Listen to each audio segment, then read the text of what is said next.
दोस्तों आज मैंने वीडियो रिकॉर्ड किया और एडिटिंग करते समय मुझे एक अनफॉर्चुनेट इंसिडेंट के बारे में पता चला जिसके ऊपर ही वीडियो का टॉपिक था। मध्य प्रदेश के इंदौर सिटी में ईवी चार्जिंग होते समय शॉर्ट सर्किट हुआ और भीषण आग लग गई जिसमें एक ही फैमिली के 6 लोगों की मौत हो गई। अर्ली मॉर्निंग में सारे फैमिली मेंबर्स घर पे थे, सो रहे थे और अचानक ये हादसा हो गया। ये आग इतने फास्ट फैल गई कि फैमिली मेंबर्स को घर से बाहर निकलने का मौका ही नहीं मिला। दोस्तों ईवी चार्जिंग करते समय आपको कुछ इंपॉर्टेंट बातों का ध्यान रखना पड़ता है। अगर आपने उन बातों का ध्यान नहीं रखा तो ऐसे एक्सीडेंट्स हो सकते हैं। आज की इन्फॉर्मेटिव वीडियो में आप देखोगे इस तरह के इंसिडेंट्स क्यों होते हैं और इसका सॉल्यूशन क्या है। नॉर्मल होम वायरिंग पर ईवी चार्जर लगाने से वायरिंग जल क्यों रही है? क्या आपने भी आपके घर के इलेक्ट्रिकल अर्थिंग पे ईवी चार्जर का कनेक्शन किया है? ये आपकी सबसे बड़ी गलती है। आजकल सारे फोर व्हीलर ईवी के साथ 7.4 किलोवाट का चार्जर कंपनी की तरफ से ही दिया जाता है। लेकिन क्या उस चार्जर के लिए आपका घर का इलेक्ट्रिकल इंफ्रा रेडी है? इसी तरह की गलतियां, उसके पीछे का रीजन और उसका सॉल्यूशन हम आज की वीडियो में देखने वाले हैं। हेलो दोस्तों, मेरा नाम है अनुरंग और शुरू करते हैं पहले गलती से। पहली गलती है, अराउंड 80% ईवी ओनर्स अपने घर का जो अर्थिंग का सेटअप है उसी के साथ ईवी चार्जर का भी कनेक्शन कर देते हैं। दोस्तों ये बहुत ही गलत बात है और बहुत डेंजरस भी। ये चीज आपका लोकल इलेक्ट्रिशियन आपको नहीं बताएगा क्योंकि उसको भी नहीं पता। इस तरीके के सेटअप से आपके चार्जर में एक एरर मैसेज आएगा। आपकी चार्जर की वारंटी वाइड हो सकती है और यहाँ पे फायर लगने का भी रिस्क बढ़ता है। दोस्तों ऐसे सिनेरियो की वजह से वहां पे एक फॉल्ट करंट क्रिएट हो जाता है। उसके पीछे का रीजन कुछ भी हो सकता है, जैसे कि वहां पे डैमेज्ड केबल है, वहां पे कुछ मॉइस्चर क्रिएट हो रहा है, या फिर वहां पे कुछ लूज कनेक्शन रह रहा है जिसकी वजह से ये फॉल्ट करंट क्रिएट हो रहा है। और इसकी वजह से कार के बॉडी में करंट आ सकता है या फिर चार्जर में भी करंट आ सकता है और यहाँ पे ईवी ओनर को शॉक लगने के चांसेस बन जाते हैं। ऐसा क्यों होता है? तो दोस्तों जब हमने हमारे घर में इलेक्ट्रिसिटी मीटर लगाया, उसका अर्थिंग का जो सेटअप किया, तब हमने हमारा घर का उस वक्त का जो लोड है उसको कैलकुलेट करके हमने अर्थिंग किया। हमारे घर में एसी है, गीजर है या फिर फ्रिज है तो इसको थोड़ा सा हाई लोड लगता है, तो उस पॉइंट ऑफ व्यू से हमने हमारे अर्थिंग का सेटअप किया। लेकिन हम जब एडिशनल यहाँ पे लोड की डिमांड कर रहे हैं ईवी चार्जर की वजह से, तो हमारा जो इलेक्ट्रिकल इंफ्रा है, जो अर्थिंग का सेटअप है, वो उसको एक सफिशिएंट वहां पे रूम नहीं मिलता है। तो वहां पे अर्थिंग में हमने जो रॉड साइज यूज किया है, जो कंडक्टर साइज यूज किया है, या फिर उसके जो अलग अलग जॉइंट्स है, तो वो सारा सेटअप हमने एग्जिस्टिंग लोड के हिसाब से ही बनाया है। अगर हमने वो अपग्रेड किए बिना ही ईवी चार्जर को उसको कनेक्ट कर दिया तो वहां पे हाई अर्थ रेजिस्टेंस क्रिएट हो सकता है, वहां पे स्लो डिस्कनेक्शन हो सकता है और वहां पे फायर या फिर शॉक की भी रिस्क बढ़ जाती है। तो इसका सॉल्यूशन क्या है? इसका सॉल्यूशन ये हो सकता है कि आपको एग्जिस्टिंग अर्थिंग का ही कैपेसिटी बढ़ाना पड़ेगा, या फिर सबसे बेस्ट सॉल्यूशन ये है कि ईवी चार्जर के लिए आप अलग से अर्थिंग पिट बनवाइए। लगभग 3 से 4 हजार में ये पूरा सेटअप हो जाएगा। तो आपके घर का अर्थिंग का सेटअप अलग होगा और ईवी चार्जिंग का अलग होगा, दोनों एक दूसरे को कभी क्रॉस नहीं करेंगे। तो यहाँ पे आपको ईवी और ईवी चार्जर को भी एक फुल्ली प्रोटेक्टेड यहाँ पे सेफ्टी नेट बन जाएगा और अर्थिंग की वजह से कभी कुछ प्रॉब्लम नहीं होगा।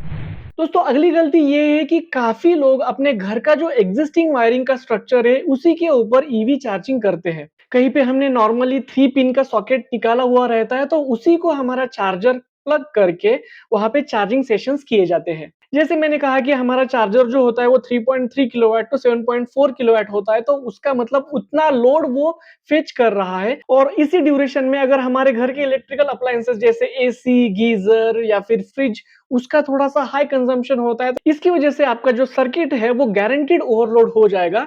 आपके घर का जो एमसीबी है वो बार-बार ट्रिप होगा और एट द एंड वहाँ पे आग लगने के भी चांसेस बहुत ज़्यादा बढ़ जाएँगे।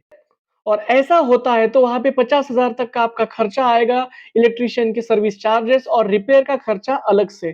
तो ओवरऑल ये एक बहुत ही डिफिकल्ट सिचुएशन आपके लिए हो सकता है। इसके लिए ये सॉल्यूशन है कि आप एक डेडिकेटेड 32 एम्पियर का एक सर्किट लगाएँ, जिसके साथ आपको एमसीबी और आरसीसीबी लगवाना पड़ेगा, जिससे एक सेफ्टी मेजरमेंट्स वहाँ पे कंप्लीटली हो जाएँगी, ईवी चार्जर के लिए और आपके ईवी के लिए भी। इसका जो खर्चा है आपको लगभग 5 से 15,000 रुपए तक आ सकता है, डिपेंड करता है कि आपके घर का इलेक्ट्रिसिटी मीटर कहाँ पे है और आपको ये चार्जिंग पॉइंट, चार्जिंग सॉकेट कहाँ पे लगाना है, उसके जो डिस्टेंस है उसके हिसाब से ये कॉस्टिंग थोड़ा बहुत वेरी हो सकता है। लेकिन डेफिनिटली ये कॉस्टिंग कम है, अगर आप नहीं लगाते तो उसमें आपका लॉस बहुत ज़्यादा होगा। दोस्तों ये गलतियाँ अवॉइड करने के लिए आपको एक रजिस्टर्ड एंड सर्टिफाइड इलेक्ट्रीशियन से ही गाइडेंस लेना पड़ेगा। अगर आप किसी भी लोकल इलेक्ट्रीशियन से ये काम करवा के लेते हो या फिर जिसको ईवी चार्जिंग सेटअप का कुछ अच्छा एक्सपीरियंस नहीं है और ऐसे इलेक्ट्रीशियन से ये सब काम करवाना आपके लिए बहुत रिस्की हो सकता है। और सबसे इम्पोर्टेंट आपका इलेक्ट्रीशियन क्या काम कर रहा है और क्यों काम कर रहा है ये आपको भी पता होना बहुत ज़रूरी है। क्योंकि इलेक्ट्रीशियन तो एक दिन आएगा, वो पूरा सेटअप करके निकल जाएगा, लेकिन वहाँ पे आपका ईवी है, आपका चार्जर है और आने वाला जो लॉस है, वो आपको ही झेलना पड़ेगा। तो इसके लिए इलेक्ट्रीशियन जो भी काम कर रहा है और उसके पीछे का रीज़न क्या है, ये आपको भी पता होना बहुत ज़रूरी हो जाता है। दोस्तों जब आप फोर व्हीलर ईवी लेते हो, तो आपको ईवी के साथ 7.4 किलोवाट का चार्जर दिया जाता है। बहुत बार वो ईवी के साथ इंक्लूडेड रहता है और काफ़ी बार वो एक एक्स्ट्रा कॉस्ट पे आपको खरीदना पड़ता है। और डीलर आपको ये कन्विंस करता है कि सर इसकी वजह से आपका ईवी जल्दी से चार्ज होगा और आपको ज़्यादा टाइम वेस्ट नहीं करना पड़ेगा, तो इस तरीके के वो रीज़न्स बताते हैं। देखिए डीलर का तो काम है चार्जर बेचना क्योंकि उसके पीछे उसका खुद का एक बेनिफिट है। लेकिन क्या सच में आपको उस चार्जर की ज़रूरत है? या फिर उस चार्जर के लिए क्या आपका घर का इलेक्ट्रिकल इंफ्रा रेडी है? चलो इसको थोड़ा-सा ब्रेक डाउन करते हैं। दोस्तों नॉर्मली फोर व्हीलर ईवी जो होता है वो 2 टाइप के चार्जर्स के साथ चार्ज होता है। एक होता है 3.3 किलोवाट चार्जर और दूसरा होता है 7.4 किलोवाट चार्जर। ठीक है? तो आपकी ईवी कोई भी हो, आपको उसका यूनिट कंजम्पशन या फिर उसकी बैटरी कैपेसिटी पता है। तो इसको हम थोड़ा-सा 3 सेक्शंस में डिवाइड करते हैं। तो कुछ ऐसी ईवीज़ है जिसका बैटरी कैपेसिटी 40 किलोवाट आवर से कम है। तो अगर हम 3.3 किलोवाट का चार्जर वहाँ पे यूज़ करते हैं तो लगभग 9 टू 10 आवर्स उस बैटरी को चार्ज होने में लग सकता है। दूसरी कैटेगरी है जिसमें ईवी के बैटरी का साइज़ 40 टू 50 किलोवाट आवर होता है। जिसमें अगर हम 7.4 किलोवाट का चार्जर यूज़ करते हैं तो उसको लगभग 6 टू 7 आवर्स चार्जिंग में लग सकता है। और तीसरी कैटेगरी है जिसमें ईवी के बैटरी का साइज़ 60 किलोवाट से ज़्यादा हो सकता है। तो उस केस में अगर हम 7.4 किलोवाट का बैटरी चार्जर यूज़ करते हैं तो उसमें लगभग 8 टू 10 आवर्स का हमें समय लगेगा। हालाँकि ईवी के बैटरी का साइज़ कुछ भी हो, सारे के सारे ईवीज़ हम 3.3 किलोवाट के चार्जर के साथ चार्ज कर सकते हैं, लेकिन उसको जो टाइम लगेगा वो लगभग 12 घंटे, 15 घंटे, 16 घंटे तक वो टाइम चला जा सकता है। ठीक है? तो अगर 3.3 से चार्ज करते हैं तो थोड़ा-सा ज़्यादा लगेगा, 7.4 किलोवाट चार्जर से हम चार्ज करते हैं तो कंपैरेटिवली थोड़ा-सा कम टाइम लगेगा। ये बात आपको यहाँ पे क्लियर हो गई। अगर हम इंडियन घरों की बात करते हैं तो हमारे घर पे रेजिडेंशियल इलेक्ट्रिसिटी कनेक्शन होता है और इसका सैंक्शन लोड लगभग 3 टू 5 किलोवाट तक रहता है। और इस लोड में हमारे घर के जो इलेक्ट्रिकल अप्लायंसेस है जैसे कि एसी हो गया, गीजर हो गया, हमारा रेफ्रिजरेटर हो गया या फिर ऐसे डिवाइसेस जिसको ज्यादा पावर लगती है, तो ये सारा लोड मिला के वो हमेशा 5 किलोवाट के अंदर ही रहता है। ठीक है? इस सिनेरियो में अगर आप 7.4 किलोवाट का अगर चार्जर लगाते हो तो ये यहाँ पे मैक्सिमम लोड कैपेसिटी यहाँ पे ब्रिज हो रही है। ठीक है? तो इस केस में आपको आपका घर का जो सैंक्शन लोड है वो थोड़ा-सा बढ़ा के लेना पड़ेगा। अगर आप 7.4 किलोवाट का चार्जर आपके घर पे लगाना चाहते हो तो आपको सैंक्शन लोड जो है वो बढ़ाना पड़ेगा, वो 10 किलोवाट तक करना पड़ेगा। लेकिन काफ़ी इंडियन स्टेट्स में अगर आपका लोड 5 किलोवाट से ज़्यादा अगर बढ़ाने की वहाँ पे रिक्वायरमेंट होती है तो डिस्कॉम ही आपको रिकमेंड करता है कि आप सिंगल फेज की जगह पे 3 फेज का कनेक्शन वहाँ पे ले लो। ठीक है? तो इसकी वजह से आपका जो इलेक्ट्रिकल इंफ्रा एनहांस करने का जो कॉस्ट है, सिंगल फेज से थ्री फेज करने का जो उसका एडिशनल कॉस्ट है, ये कॉस्ट आपको वहाँ पे बेयर करना पड़ेगा। और बहुत बार ये लोड बढ़ाने के लिए या फिर सिंगल फेज से थ्री फेज कनेक्शन करने के लिए जब आप डिस्कॉम्स के पास जाते हो तो वहाँ पे उनको काफ़ी आपको चैलेंजेस का सामना करना पड़ सकता है क्योंकि वो प्रोसेस बहुत ही टीडियस होता है। डिस्कॉम का कौन-सा डिस्कॉम है, उसका रिस्पॉन्स कैसा है, वो कैसे प्रोसेस फॉलो करते हैं, इसमें आपको काफ़ी मुश्किलों का सामना करना पड़ सकता है। तो ऐसे टाइम पे 7.4 किलोवाट चार्जर यूज़ करने से पहले आपको ये सारी चीज़ें सोचनी पड़ेगी। तो इसके ऊपर सॉल्यूशन क्या है? तो ये समझने के लिए सबसे पहले आपको आपकी खुद की रिक्वायरमेंट समझनी होगी। आपको ये सोचना पड़ेगा कि अगर ईवी 9 से 10 घंटे में चार्ज होती है, तो क्या आप इसके साथ कंफर्टेबल हो? या फिर आपको ईवी सिर्फ 6 टू 8 आवर्स में ही या फिर उससे कम टाइम में ही आपको चार्ज करके चाहिए? दूसरी रिक्वायरमेंट ये भी हो सकती है कि क्या आपके घर पे जो सैंक्शन लोड है, वो कितना है?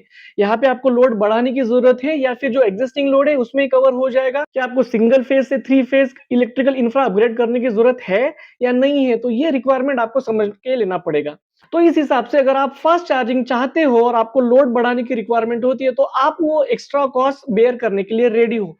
तो उसी केस में आप 7.4 किलोवाट की तरफ जाइए या फिर अगर आपको लगता है कि रात भर में 10 से 12 घंटे में आपका ईवी आराम से चार्ज हो सकता है 3.3 किलोवाट के चार्जर से, तो आपको 7.4 चार्जर लेने की बिल्कुल भी ज़रूरत नहीं है।